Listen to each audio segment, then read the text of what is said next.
Voilà, gloire à Dieu. Pierre et moi, on a avalé des sonos quand on était petits. Donc ceux qui sont à la table, ils ont du travail, mais ils savent bien faire les choses.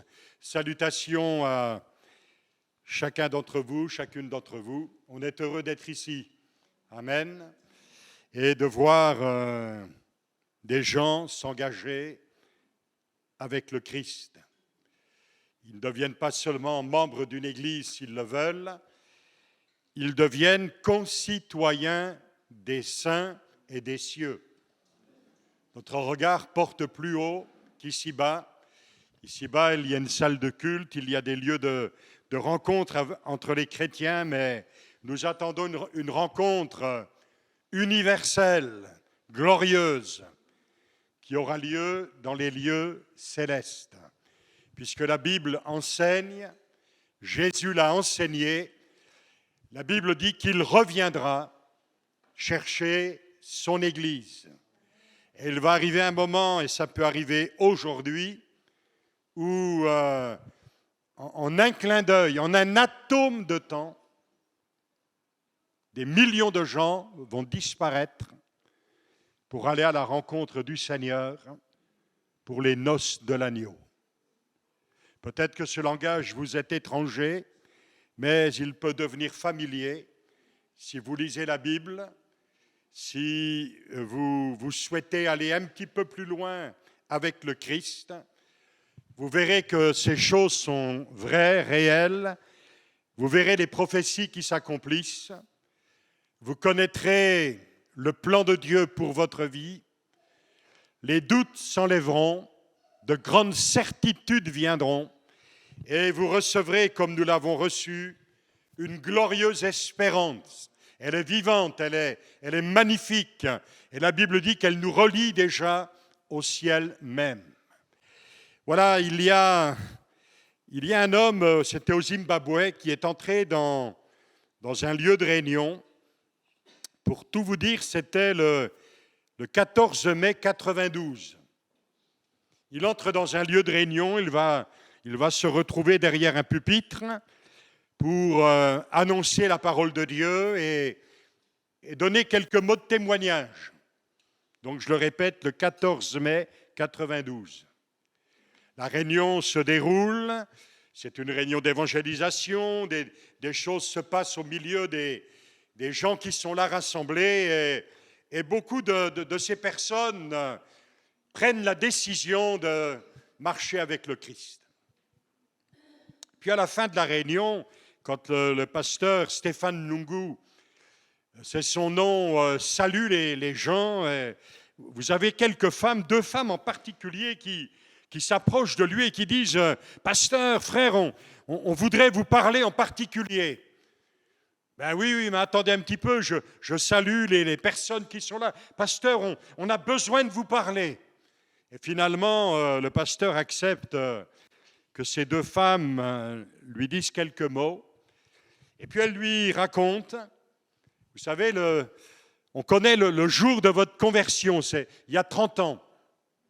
C'était le 14 mai 62, jour pour jour. Il dit, c'est ce jour-là que vous vous êtes donné au Seigneur. Et le pasteur Lugo dit, mais bien sûr, je sais ce qui m'est arrivé. Et ces femmes ont dit à cet homme, mais on priait pour vous depuis déjà des années, parce qu'on connaissait la misère de votre vie. On connaissait votre chemin de souffrance, chemin de guerre, chemin de violence. Stéphane Lugu, c'était un terroriste. Et dans une réunion en Afrique du Sud, il est entré avec son gang sous une tente où il y avait là réuni des milliers de personnes.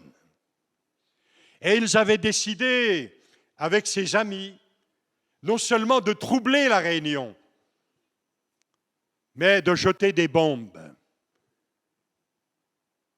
de mitrailler des gens, de faire du mal. Et Stéphane Lugu, à un moment de cette rencontre, devait donner le signal qui allait mettre le chaos sous la tente, sauf qu'il y avait quelqu'un qui le connaissait depuis toujours, qui savait son chemin de misère, qui a entendu ces prières qui sont montées vers lui pour qu'il devienne un autre homme. Et ce jour-là, sous la tente, le Saint-Esprit a saisi le cœur de ce terroriste. Et avant la fin de la réunion, il était à genoux par terre, implorant la grâce de Dieu, se repentant de ses péchés, demandant au Seigneur de changer sa vie. Et plusieurs de ses amis ont fait la même expérience. Et alors que ça devait être le drame, ça a été une après-midi glorieuse à cause de la présence de Dieu. Alors, il n'y a pas de terroriste ici, ça va? Allez, le terroriste, là, levez la main. Non, ça va. Mais il y a quand même des hommes et des femmes, vous êtes de ceux-là, certains d'entre vous qui avaient besoin de la grâce du Seigneur. Moi, je crois au rendez-vous avec Dieu. Je crois même que pour le pire, Dieu peut fixer un rendez-vous d'amour. Et l'amour de Dieu confronté à la misère d'un cœur peut tout changer et tout bouleverser. Est-ce qu'on peut lire dans le livre des Actes, au chapitre 9 ? Je vous propose ces quelques versets. La conversion improbable d'un homme qui déjà à l'époque avait lui aussi décidé de faire du mal aux chrétiens de cette première église, qu'on appelait même une secte. Mais le chef de cette secte, le Seigneur Jésus-Christ, s'est occupé du cœur de cet homme. Il lui avait fixé un rendez-vous.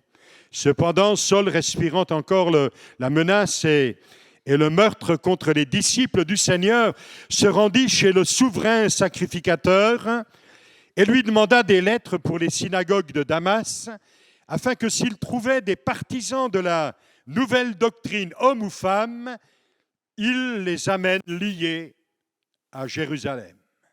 Comme il était en chemin et qu'il approchait de Damas, tout à coup une lumière venant du ciel resplendit autour de lui. Il tombe par terre. Il entend une voix qui lui dit « Saul, Saul, pourquoi me persécutes-tu » Il répondit « Qui es-tu, Seigneur » Et le Seigneur dit « Je suis Jésus que tu persécutes.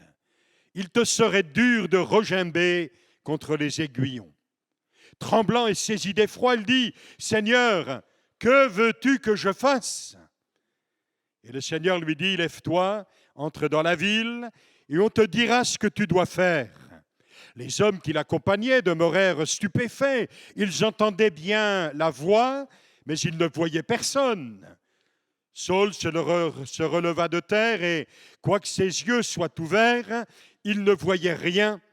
On le prit par la main et on le conduisit à Damas. Il resta 3 jours sans voir et il ne mangea ni ne but. Or, il y avait à Damas un disciple nommé Ananias. Le Seigneur lui dit dans une vision, « Ananias », il répondit, « Me voici, Seigneur. » Et le Seigneur lui dit, « Lève-toi, va dans la rue qu'on appelle la droite et cherche dans la maison de Judas un nommé Saul de Tarse. Car il prie. Il a vu en vision un homme du nom d'Ananias qui entrait, lui imposait les mains afin qu'il recouvre la vue. Ananias répondit, « Seigneur, j'ai appris de plusieurs personnes tous les maux que cet homme a fait à tes saints dans Jérusalem.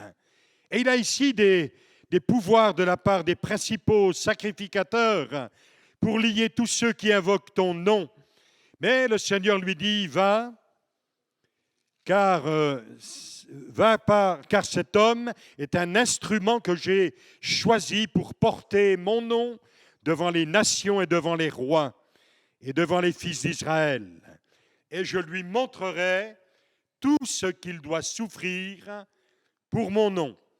Ananias sortit, et lorsqu'il fut arrivé dans la maison, il imposa les mains à Saul en disant : « Saul, mon frère, le Seigneur Jésus qui t'est apparu sur le chemin par lequel tu venais m'a envoyé pour que tu recouvres la vue et que tu sois rempli du Saint-Esprit. » Au même instant, il tombe de ses yeux comme des écailles, il recouvre la vue, il se lève, il est baptisé, et après qu'il eut pris de la nourriture, les forces lui revinrent. Amen. Dans une autre partie des Actes, au chapitre 22, là, quand Ananias lui parle de l'engagement, il va lui dire « Pourquoi tardes-tu » Une autre question, « Pourquoi tardes-tu ? Sois baptisé. » À cause ou pour le pardon de tes péchés. Un persécuteur de l'Église qui devient chrétien parce que Dieu, ce jour-là, lui a fixé un rendez-vous. Quand il s'est levé ce matin-là, cet homme, la Bible dit, n'avait qu'une seule idée en tête. Il respirait même la violence contre ceux qu'on appelait les chrétiens. Et quand il s'est levé ce matin-là, son intention, avec les mandats qu'on lui avait donnés pour arrêter les chrétiens, c'était de faire du mal. Mais en cours de chemin, Dieu l'arrête. D'une manière, évidemment, quand on lit ce témoignage, d'une manière assez spectaculaire. Une voix se fait entendre du ciel, une lumière resplendit. Celui qui croyait voir clair, maintenant, il a des écailles sur les yeux. Celui qui pensait gouverner, le voilà maintenant, qui a besoin qu'on le prenne par la main pour le conduire. Celui qui pensait avoir tellement de pouvoir, de puissance, d'autorité, le voilà maintenant démuni de tout. Et le Seigneur va lui parler, va l'appeler par son nom. « Saul, Saul, pourquoi me persécutes-tu » Et quand il entend cette voix, troublé, tourmenté dans son cœur, il pose cette question tellement importante dans la vie d'un homme ou d'une femme. Qui es-tu, Jésus ? Qui es-tu, Jésus ? Et une fois qu'il sait qui est Jésus, alors il pose une deuxième question, là aussi très importante. Rebecca, servante de Dieu, c'est « Que veux-tu que je fasse ?» Et quand on y réfléchit un petit peu, ces deux questions englobent toute notre vie. Qui est Jésus ? Qui est Jésus pour vous ? J'aimerais dire seulement certaines choses, très courtement. Qui est Jésus ? La période de Noël, les gens décorent un petit peu partout, les gens font quelquefois l'effort d'entrer dans un lieu de culte. Ils ont certaines pensées tournées vers ce Jésus, mais en réalité, on l'a réduit à un petit morceau de sucre ou de chocolat qu'on place dans un endroit qu'on appelle la crèche. Et voilà que pendant quelques semaines, les décorations, la crèche, le chocolat, la fête, etc., Noël. Mais on sait bien que Jésus n'est pas dans tout cela. Et il n'est pas venu pour qu'on le réduise à un petit morceau de sucre ou de chocolat dans une crèche. La Bible dit, Dieu a tellement aimé le monde qu'il a donné son Fils unique, afin que quiconque croit en lui ait la vie éternelle, qu'il ne soit pas jugé et condamné pour ses péchés, mais qu'ils reçoivent le salut et la vie éternelle. Mais pour que cette chose arrive, devienne vraie pour nous, il a fallu que le Père céleste envoie son Fils pour un but unique. La Bible dit, l'agneau était préparé dès avant la fondation du monde. Tout à l'heure, on a chanté un chant, Dieu rêvait à nous. Vous savez, Dieu ne rêve pas à nous. Dieu n'a pas de rêve comme ça. Ça, c'est le chant, c'est la poésie. Dieu avait planifié son plan de salut dès avant la fondation du monde. Ce n'est pas parce qu'il rêvait à nous. C'est parce qu'il nous a vus dans notre état de perdition, sans lui, perdus pour toujours. C'est long l'éternité sans Dieu. Être privé de sa présence pour toujours, sans retour en arrière. Dieu a vu cela. Et ça ressemblait plus à un cauchemar qu'à un rêve. Alors il a donné son Fils unique. Et il a fixé un rendez-vous pour le salut à chacun d'entre nous. Jésus, quand on lit un petit peu l'Évangile, parce que les choses sont écrites, cet amour divin qui se manifeste, le don de son Fils pour qu'il aille mourir sur une croix, verser son sang, être si maltraité par nous les hommes.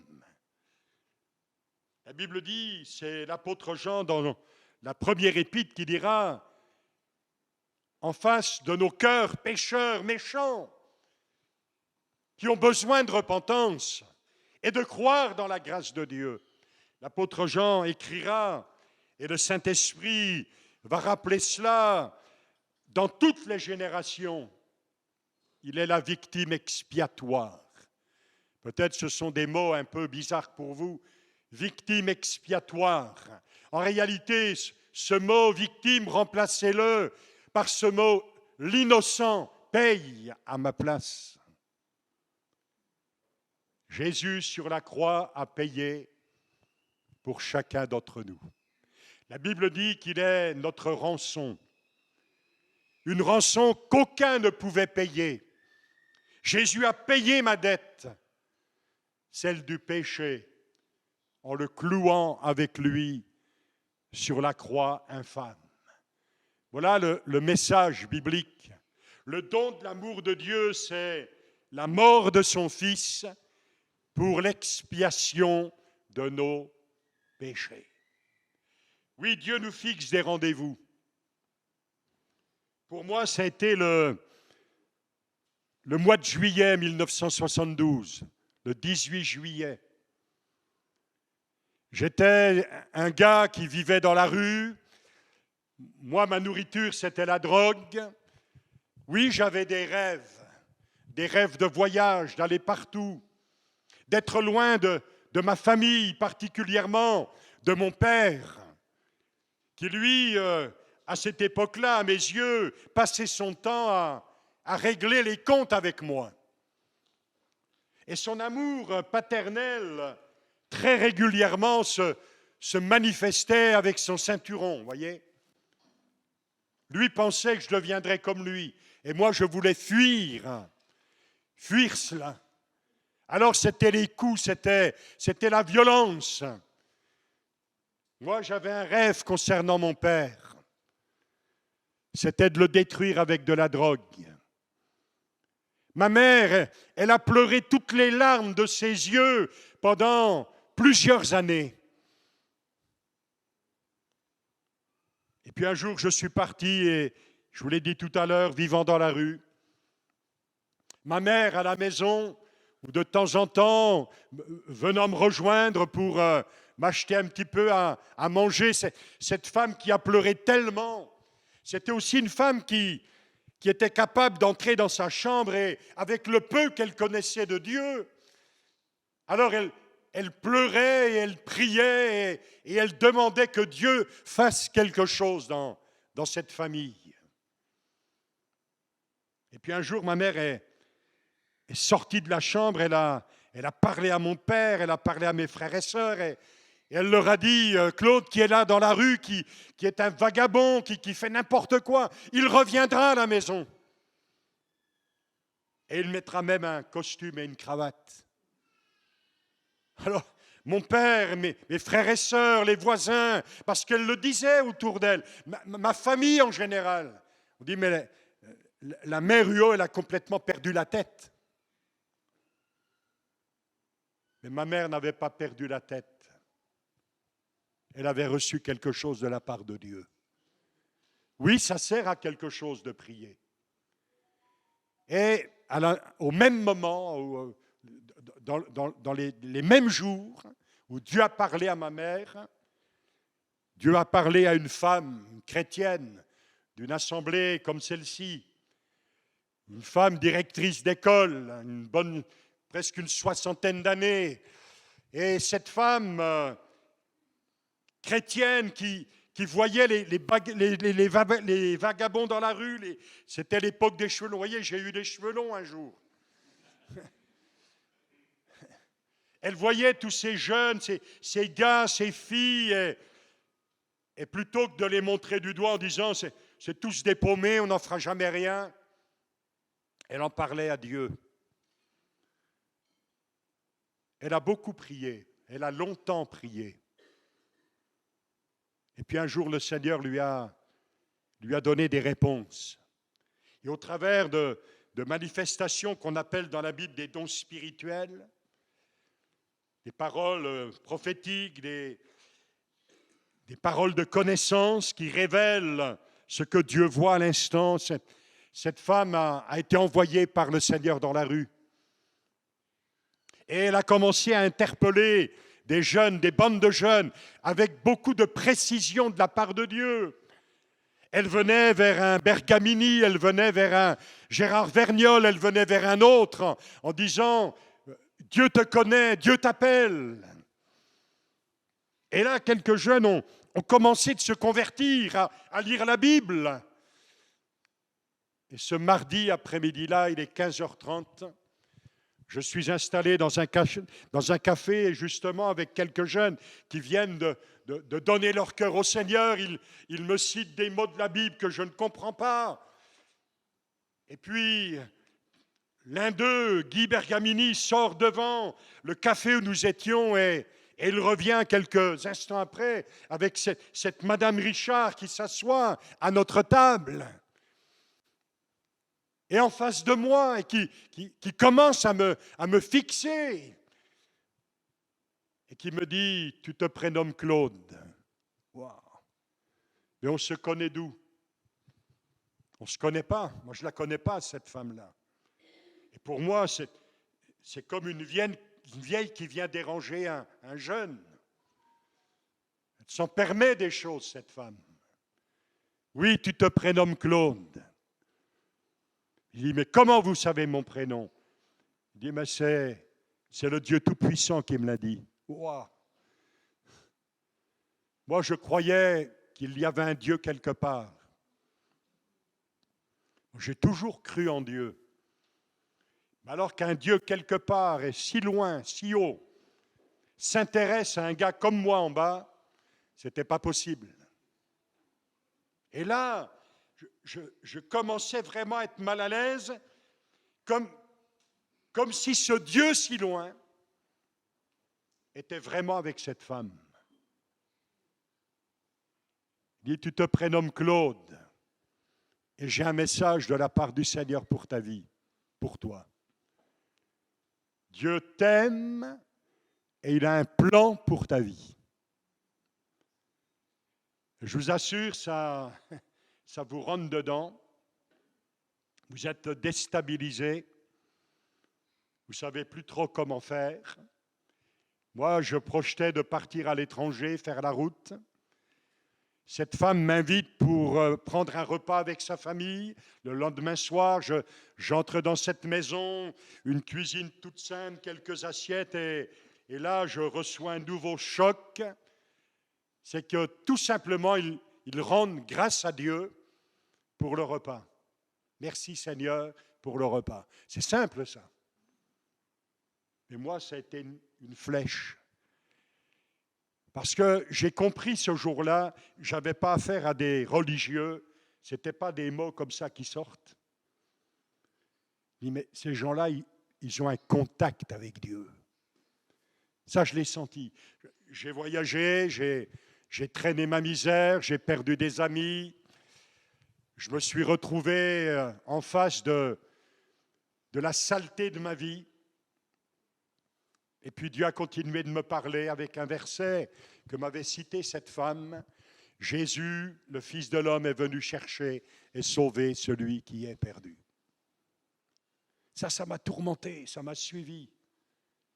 Ça a été mon salut. À un moment donné, je me suis dit, mais si c'est vrai ça, si ce verset de la Bible est vrai, alors Seigneur, j'ai besoin de toi et j'ai besoin que tu changes ma vie.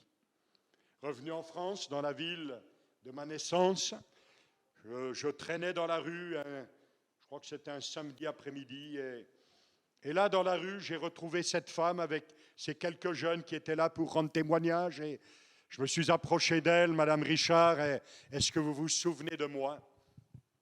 Elle m'a dit oui. On ne t'a pas oublié, on n'a pas cessé de prier pour toi. Je me retrouve à nouveau dans cette simple cuisine, non plus pour le beefsteak, mais pour une rencontre avec le Christ. Elle a prié pour moi, elle m'a demandé de prier. Des prières, j'en savais par cœur depuis gamin. Et là, pour la première fois de ma vie, je ne me souviens pas des mots, mais j'ai imploré la grâce de Dieu. J'ai demandé à Dieu de me donner un autre cœur, d'enlever la crasse, le péché de ma vie. Et aussitôt, j'ai su que Dieu prenait ma vie dans sa main. J'ai su que Dieu exauçait ma prière. Comment il allait faire, je ne savais pas. Mais je savais maintenant que Dieu était avec moi. La drogue, ça a été terminé. Certaines choses ont fini dans ma vie. J'ai commencé à lire la Bible. Je n'y comprenais pas grand-chose. Avec les autres jeunes, on se réunissait dans la maison de cette sœur avec son mari et leur fille. Et puis on allait à l'église. Et là, on trouvait tout le monde tout beau, tout gentil. C'était formidable. On venait sur le devant. Quelquefois des réunions dans la semaine dans une salle de mairie. On amenait même nos animaux, nos chiens avec nous. Bon, ils ne se sont jamais convertis, eux. Mais Dieu a changé notre vie. On a obligé le pasteur à nous faire une réunion rien que pour nous. Et on mangeait ensemble, on nettoyait les tables, et on mettait les cahiers, on avait nos stylos, et là, le pasteur nous enseignait la parole de Dieu. Ça nous a été très, très utile. Voilà comment ont été les premiers pas de notre vie. Et puis un jour, je suis allé frapper à la porte de ma famille. Ma mère, je la voyais de temps en temps, je mettais ma grosse Bible rouge, j'avais une grosse Bible rouge. Vous savez, au début, on est des fois un peu bizarre, en tout cas, moi je l'étais. Je me disais, plus la Bible est grosse, mieux ça marche. Alors je mettais ma Bible et ma mère, qui était d'origine catholique, qui était débarrassée des idoles, de tout cela, elle savait que c'était nul, ça. Mais elle croyait en Dieu. Elle allait lire. Je la regardais, je m'amusais avec ça. Et puis un jour, en frappant, c'est mon père qui a ouvert. Et là, ce jour-là, on est tombé dans les bras l'un de l'autre. Sans un mot, on s'est pardonné l'un et l'autre. Je n'ai plus jamais eu le même père. Il n'a plus jamais eu le même fils. Ma mère est venue rapidement dans les réunions. Elle a compris le baptême, elle s'est engagée, elle a avalé l'évangile, c'est devenu sa vie. Mon père, lui, il a mis 2 ans. C'est dur des fois le cœur d'un père. Il a amené ma mère aux réunions, lui, il allait jouer à la pétanque. À la fin de la réunion, il venait chercher ma mère. Le pasteur lui racontait des choses. Avec les jeunes, on venait. Ça travaillait mon père, mais il ne prenait pas la décision. Un jour, il dit à ma mère, allez, je t'emmène dans le pays de ma naissance, la Bourgogne. Et dans sa belle voiture, la voiture, ça comptait pour lui. Hein. Tous les 9 mois, on changeait la voiture, on astiquait la voiture. C'est ce qui brillait le plus à la maison. Et puis, en cours de route, la belle voiture a rencontré un beau camion. Ça a été le coup de foudre. La voiture, elle n'a pas résisté. Quand la gendarmerie est arrivée, ils ont dit, mais où sont les occupants de la voiture? Et mon père, là, il a dit, on est là, on est là. Et puis là, les gendarmes ont dit, mais vous venez de vivre un miracle. Comment vous êtes sorti vivant de ce tas de tôle? Et la belle voiture, c'était devenu un tas de tôle. Alors, oui, un miracle s'était produit. Pour la première fois de sa vie, peut-être, ma mère a donné un ordre à mon père et lui a dit, dimanche, tu viens à la réunion. Et lui, il a dit oui. Et ce dimanche-là, cet homme vient. Il y a un pasteur de passage qui commence à prendre des textes et à prêcher quelque chose. Et mon père, lui, il commence à être tourmenté sur sa chaise. Il tient presque plus en place. À la fin, il attrape ma mère et dit, mais qu'est-ce que tu as raconté notre vie au pasteur? Mais le pasteur, il ne savait rien de notre vie. Mais il y a quelqu'un qui sait tout de notre vie. Il est venu le dimanche suivant.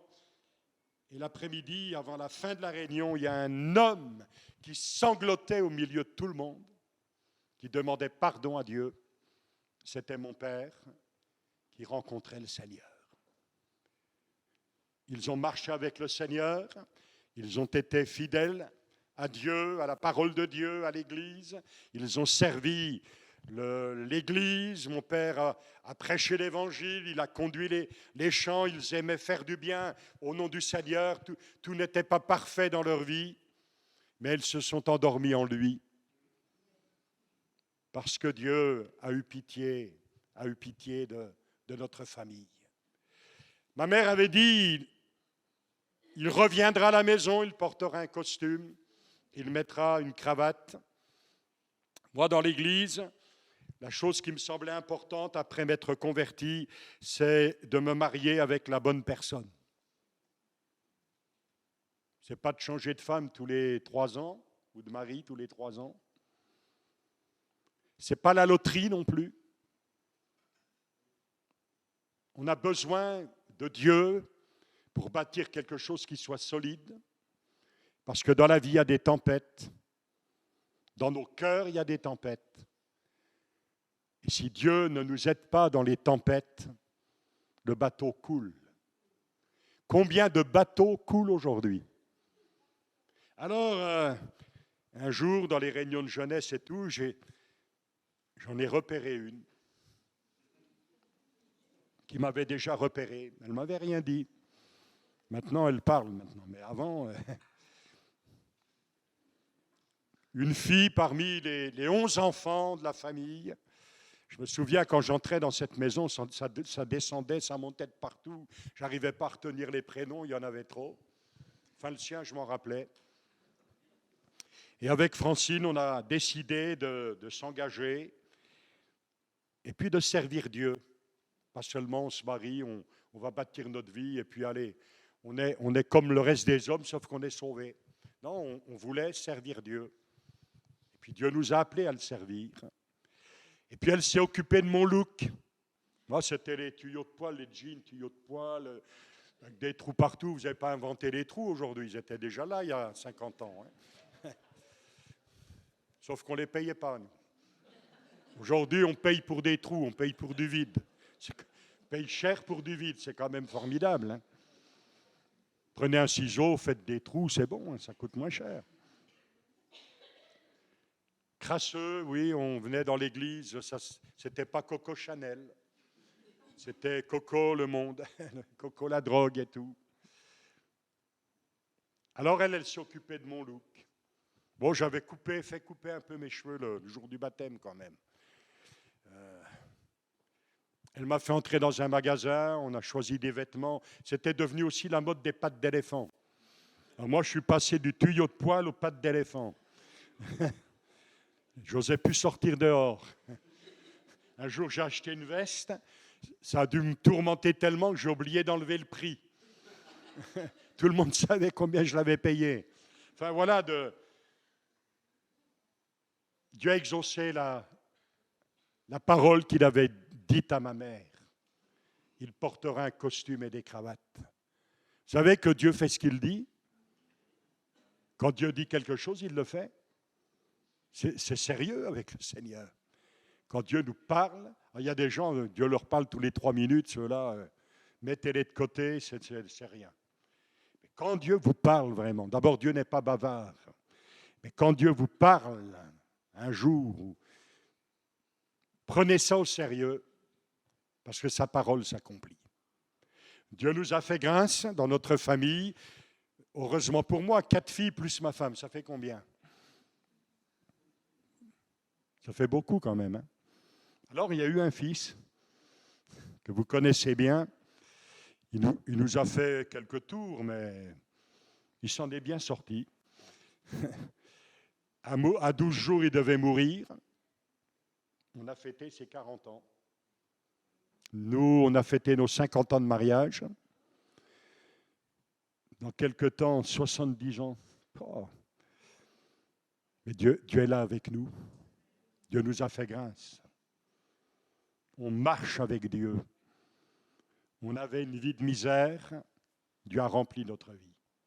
Pour revenir à Saul de Tarse, quand il a su en quelques instants qui était Jésus, alors il a posé la deuxième question. Qu'est-ce que tu veux que je fasse?